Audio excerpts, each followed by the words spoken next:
16 নম্বর যে অঙ্কটা স্যার, 16 নম্বর যে অঙ্কটা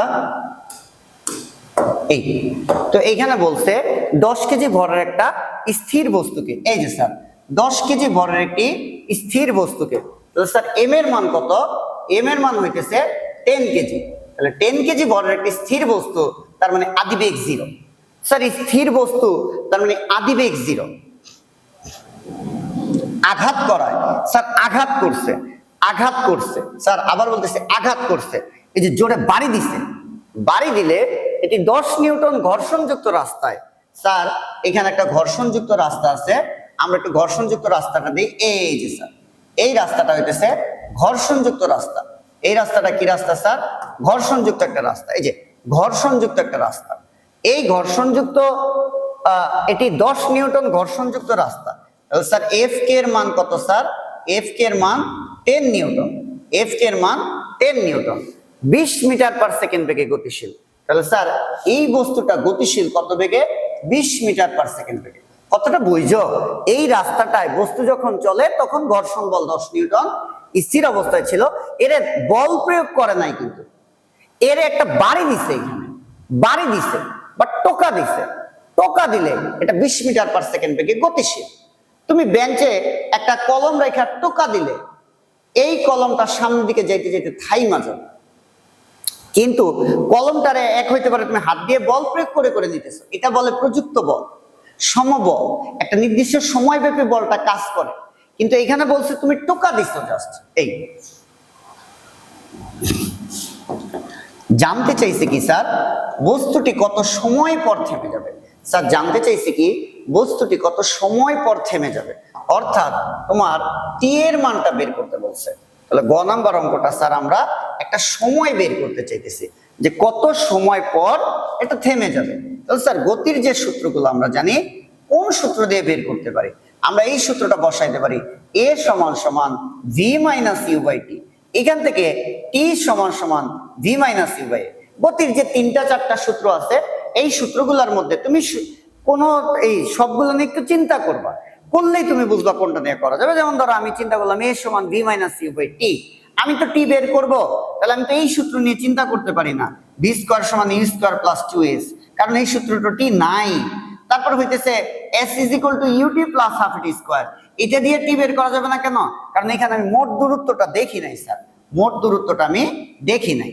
তাহলে আমি ওই যে V is equal to U plus AT, ওইটাই চিন্তা করছি, ওইটা মানে M is equal to V minus U by T. তো দেখি আমার কাছে মনে হয়েছে এখানে মানটা না আছে, ভি লাগবে, যেটা কিনা স্যার আমার শেষ বেগ। স্যার এই যে বস্তুটা, এই যে বস্তুটা, এই বস্তুটা টোকা দিছে, এখান থেকে টোকা দিছে। স্যার এই বস্তুটারে কি করছে? টোকা দিছে। তো টোকা দিলে এটা এত বেগে গতিশীল, যেহেতু ঘর্ষণযুক্ত রাস্তা, ঘর্ষণ বলের কারণে কিছু দূর গিয়ে বস্তুটা কিন্তু থেমে যাবে, শেষ বেগ 0। তাহলে এই যে শেষ বেগের মান 0। কেন 0 স্যার? ঘর্ষণ বলের কারণে বস্তু গড়ায় গড়ায় চলতে চলতে একটা সময় থেমে যায়। মাইনাস ইউ, যেটা কিনা স্যার আমার আদিবেগ। স্যার আদিবেগ এই যে ঘটনার শুরুতে যখন আমি টোকাটা দিছিলাম তখন কত বেগে গতিশীল হয়েছিল? 20 মিটার পার সেকেন্ড বেগে গতিশীল। তাহলে টোকাটা দিছিলাম তখন কত বেগে গতিশীল? ইউ এর মান 20 মিটার পার সেকেন্ড গতিশীল। আমার স্যার ত্বরণের মান লাগবে। স্যার এখানে বল হইতেছে একটা, শুধুমাত্র ঘর্ষণ বল। বল হইতেছে একটা, শুধুমাত্র ঘর্ষণ বল, কারণ প্রযুক্ত বল কিন্তু নাই। আচ্ছা, তাহলে শুধুমাত্র ঘর্ষণ বলের কারণে সূত্র হইতেছে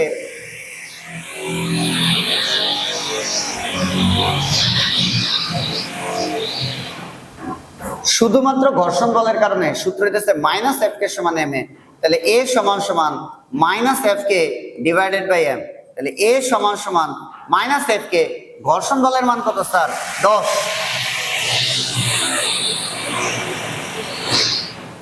ঘর্ষণ বলের মান কত? 10। আর এম বস্তুর ভর হইতেছে 10। তাহলে স্যার ত্বরণের মান কত? -1। তাহলে -1, তাহলে টি এর মান হইতেছে স্যার 20 সেকেন্ড। টি এর মান কত স্যার? 20 সেকেন্ড হইতেছে আমার অ্যান্সার। এবার আমরা ঘ নাম্বারটা করার জন্য একটু চেষ্টা করি। ঘতে বলছে ঘর্ষণ বলের মান দ্বিগুণ করে বস্তুটিকে অর্ধেক দূরত্বে থামানো যাবে কিনা। স্যার ঘর্ষণ বলের মান দ্বিগুণ করে বস্তুটিকে অর্ধেক দূরত্বে থামানো যাবে কিনা। স্যার এখানে জানতে চাইছে দূরত্ব, এখানে জানতে চাইছে দূরত্ব এস এর মান। তাহলে আসলে আমি তো 20 মিটার পার সেকেন্ড বেগে গতিশীল বস্তু, 10 নিউটন ঘর্ষণ বলের কারণে 20 সেকেন্ড পর থামে। স্যার কত দূরে গিয়া থামছে, কত দূরে গিয়া থামছে এটা কিন্তু জানি না, কত দূরে গিয়া থামছে এটা কিন্তু জানি না। তাহলে কত দূরে গিয়া থামছে? 10 নিউটন ঘর্ষণ বলের জন্য, 10 নিউটন ঘর্ষণ বলের জন্য, ঘর্ষণ বলের জন্য, 10 নিউটন ঘর্ষণ বলের জন্য, এই যে 10 নিউটন ঘর্ষণ বলের জন্য কত দূরে থামছে? স্যার ভি স্কোয়ার সমান ইউ স্কোয়ার প্লাস 2as, এই সূত্র দিয়ে আমরা দূরত্ব বের করব। স্যার এই যে ভি, যেটা কিনা আমার শেষ বেগ, এই যে শেষ বেগ কত স্যার? 0, কারণ কোথাও না কোথাও গিয়ে থামছে। স্যার এই যে আমার যে ইউ দরকার, স্যার ইউ এর মান কত? এই যে 20, তাহলে স্যার 20 স্কোয়ার প্লাস 2 ইন্টু এই যে স্যার আমার একটা ত্বরণ, এই যে ত্বরণের মান কত স্যার? এটা -1, তাহলে ত্বরণের মান আমি বসাইলাম -1। স্যার এই যে ত্বরণ, এই যে আমি ত্বরণ বের করছি -1, 10 নিউটন ঘর্ষণ বলের জন্য আমার ত্বরণের মান -1, এই যে -1 ইন্টু হইতেছে স্যার এস ইন্টু এস, তাহলে 0 সমান সমান 400 মাইনাস 2s, তাহলে 2s সমান সমান 400, এস সমান সমান 2 দিয়ে ভাগ করলে 200 মিটার হয়। স্যার কত মিটার হয়? 200 মিটার হয়। এইবার ঘর্ষণ বলের মান দ্বিগুণ করে, স্যার বোর্ডটা ভালো করে খেয়াল করো, বলছে ঘর্ষণ বলের মান দ্বিগুণ করে। তাহলে স্যার ঘর্ষণ বল দ্বিগুণ করলে, ঘর্ষণ বল দ্বিগুণ, দ্বিগুণ যদি ঘর্ষণ বলের মান দ্বিগুণ করে তাহলে এফ কে এর মান আগে ছিল 10, আগে ছিল 10 ইন্টু 2 সমান সমান 20 নিউটন।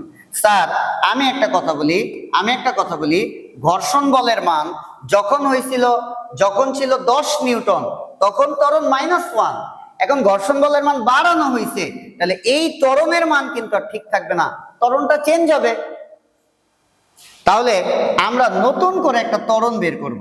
এই যে স্যার ঘর্ষণ বল দ্বিগুণ হলে এফ কে সমান সমান এম এ, আগেও একটা ত্বরণ বের করছিলাম, এখন নতুন করে ত্বরণ বের করব। কারণ স্যার এই ত্বরণটা ছিল যখন ঘর্ষণ বল ছিল 10 নিউটন, এখন তো ঘর্ষণ বল 20 নিউটন, যদি 20 নিউটন হয় তাহলে স্যার নতুন করে আমরা ত্বরণ বের করব, এ সমান সমান minus f k divided by m. এবার স্যার আবার বলো, এবার ঘর্ষণ বলের মান কত? এবার হইতেছে 20, এবার হইতেছে 20, কিন্তু স্যার বস্তুর ভর কিন্তু চেঞ্জ হয় নাই, তাহলে ত্বরণের মান কত? -2, মন্দন আর কি। এইবার -2, এই মন্দনের কারণে বলছে ঘর্ষণ বলের মান দ্বিগুণ করে বস্তুটি অর্ধেক দূরত্বে থামানো সম্ভব কিনা। তাহলে আবার দূরত্ব বের করব, আবার দূরত্ব বের করে দেখব এই দূরত্বের মানটা কত। আচ্ছা তাহলে 10 নিউটন ঘর্ষণ বলের জন্য এইবার আমরা একটা দূরত্ব বের করছিলাম, এবার আমরা 10 নিউটন না স্যার, 10 নিউটনের জায়গায় আমরা কি করব? এবার হইতেছে আমরা 20 নিউটন, এই যে 20 নিউটন ঘর্ষণ বলের জন্য আমরা বের করব। সূত্র হইতেছে ভি স্কোয়ার সমান u square plus 2as। Sir এই যে আমার ভি, যেটা কিনা শেষ বেগ, ঘর্ষণ বলের মান 10 এর জায়গায় 20 হয়েছে, তাহলে বস্তু কি আবার তো কোথাও না কোথাও গিয়ে থামবে, তাহলে থামলে স্যার শেষ বেগ কত? 0 সমান সমান ইউ, ঘটনার শুরুর বেগ ছিল কত? 20, এখনো ঘটনার শুরুতে বেগ তো 20ই আছে, কারণ বস্তুটারে আঘাত করায়, এই যে আঘাত করায় 20 মিটার পার সেকেন্ড বেগে গতিশীল হয়েছিল, তাহলে এখনো তো আঘাত করছে, তখন বেগ হবে কত? 20 মিটার পার সেকেন্ড। আদি বেগ যে চেঞ্জ করতে হবে এমন কিন্তু কিছু বলে নাই, প্লাস 2 ইন্টু এই যে স্যার ভালো করে খেয়াল করো, আমার যে ত্বরণের মান, এই ত্বরণের মান কত? -2। এইবার স্যার এখানে বসাবো -2 ইন্টু এই যে স্যার আমার এখানে কত? এস, তাহলে এই এস এর মানটা হইতেছে আমি বের করব, তাহলে 0 সমান সমান 400 মাইনাস 4s, তাহলে 4s সমান সমান 400, তাহলে এস সমান সমান হইতেছে স্যার 400 রে 4 দিয়ে ভাগ করলে এটা হবে স্যার 200 মিটার। তাহলে দেখো আগে আমার কত দূরত্বে থামতো স্যার? আগে হইতেছে আমার কত দূরত্বে থামতো? Sorry sir,